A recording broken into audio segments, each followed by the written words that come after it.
Hello, and welcome to Top Story Daily Edition. I'm JNS Editor-in-Chief Jonathan Tope. Thanks for joining me for another discussion on the most pressing issues in the Jewish world. Please like, subscribe, and give us good reviews when you listen to the show. Now let's get started. Unless you're a film buff, you may not have heard of Jonathan Glazer before his viral moment at this year's annual Academy Awards ceremony.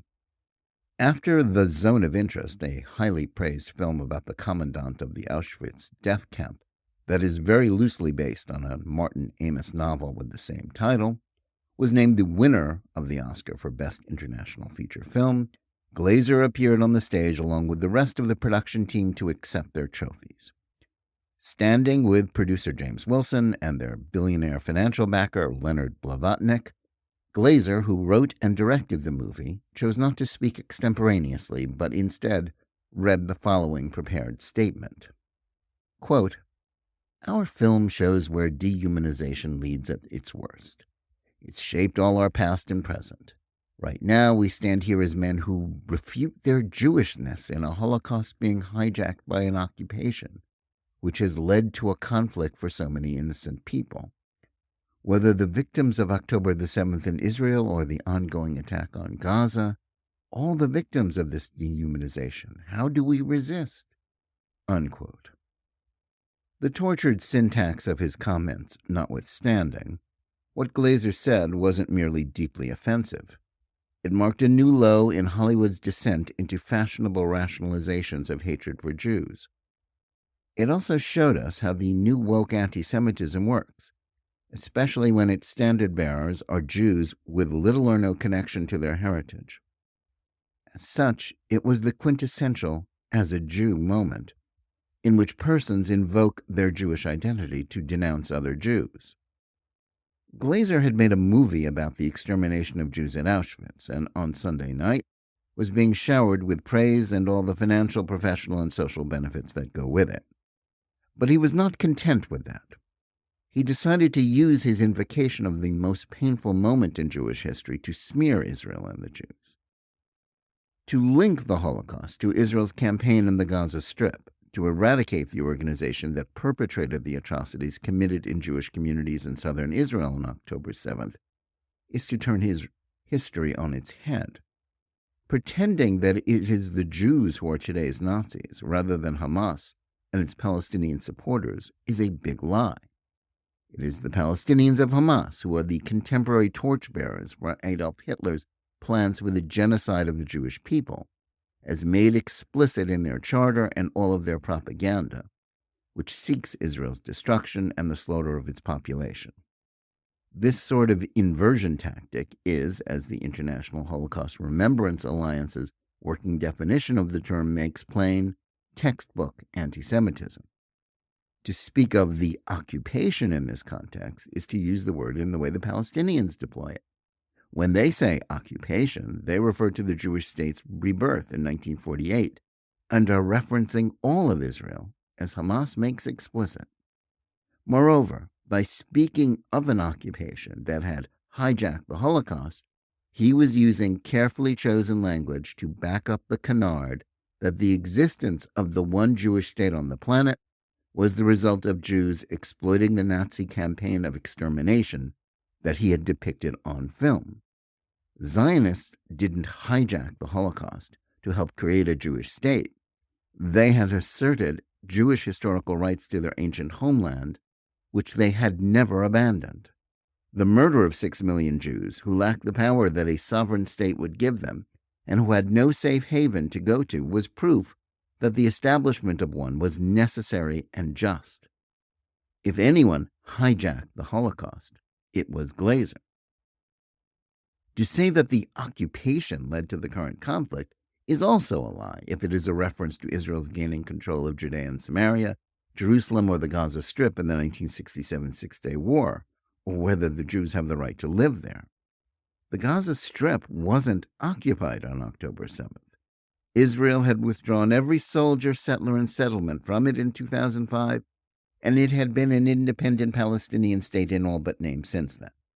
And to treat the largest mass murder of Jews since the Holocaust in the Palestinian orgy of slaughter, rape, torture, and kidnapping on October 7th, as analogous to Israel's efforts to eradicate the terrorists, is as absurd as it is immoral.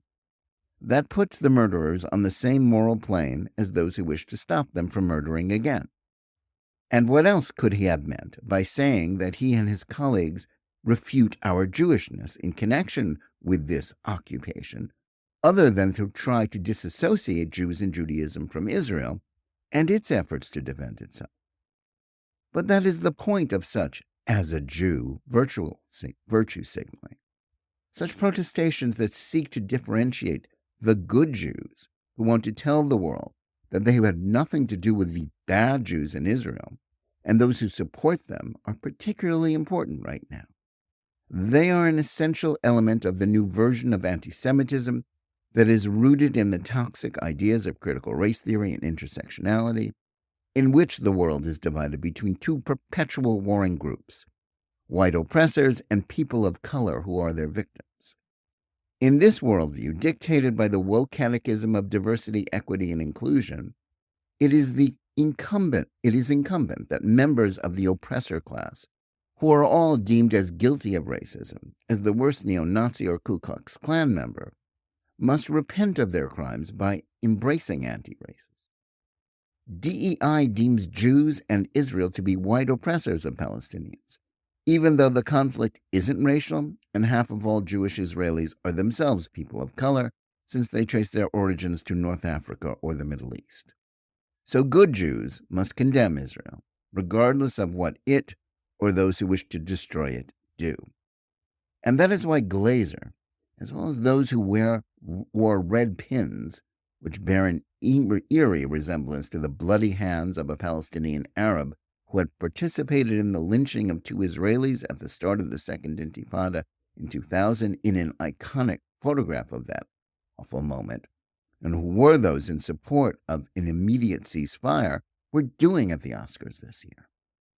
There is nothing new about Oscar winners using their internationally televised ceremony to virtue signal their political beliefs or to highlight the causes they support. We've come a long way from the moment in 1973 when Marlon Brando decided to have Sachin Littlefeather accept his Best Actor Oscar for appearing in The Godfather to highlight his support for the plight of Native Americans. When the buckskin dress-clad woman took the podium, she was booed by the audience. But like everyone else in Hollywood, Littlefeather was just play acting. It turned out that she was not, as she claimed, a member of the White Mountain Apache tribe or any other sort of Native American, though that only became known after her death. 5 years later, when Vanessa Redgrave accepted her Best Supporting Actress award for Julia, she used her moment to denounce Zionist hoodlums who had protested her support for the terrorists of the Palestinian Liberation Organization that sought Israel's destruction.